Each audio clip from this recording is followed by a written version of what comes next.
মার্কিন যুক্তরাষ্ট্রে প্রায় 1 মাস ধরে চলমান ফেডারেল প্রশাসনের শাটডাউন বা অচলাবস্থার অবসানে এ পর্যন্ত কোনো কার্যকর পদক্ষেপ নেওয়া হয়নি। ফলে দেশ জুড়ে চলছে অর্থনৈতিক বিপর্যয়। চাকরি হারিয়ে বেকার হয়ে পড়ছে লাখ লাখ মার্কিনী। অনেকেই নির্ভর করছে বিনামূল্যে সরকারি খাদ্য সহায়তার উপর। এমন অবস্থায় দেশটির দরিদ্র মানুষের জন্য নির্ধারিত খাদ্য সহায়তা কর্মসূচি বন্ধের পরিকল্পনা গ্রহণ করেছে ক্ষমতাসীন ট্রাম্প প্রশাসন।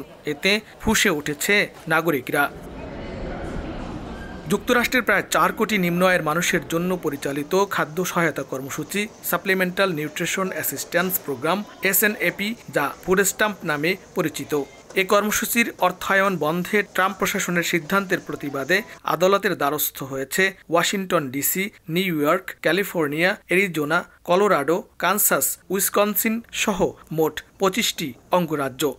আপনাকেই বলছি, ইন্স্যুরেন্স করলে সিটিতে সুরক্ষা পাবেন নিশ্চিত। মামলায় বলা হয়েছে SNAP কর্মসূচির আওতায় খাদ্য সহায়তা বন্ধ হলে খাদ্য নিরাপত্তাহীনতা, অনাহার, অপুষ্টি সহ নানাভাবে মারাত্মকভাবে ক্ষতিগ্রস্ত হবে দরিদ্র নাগরিকরা।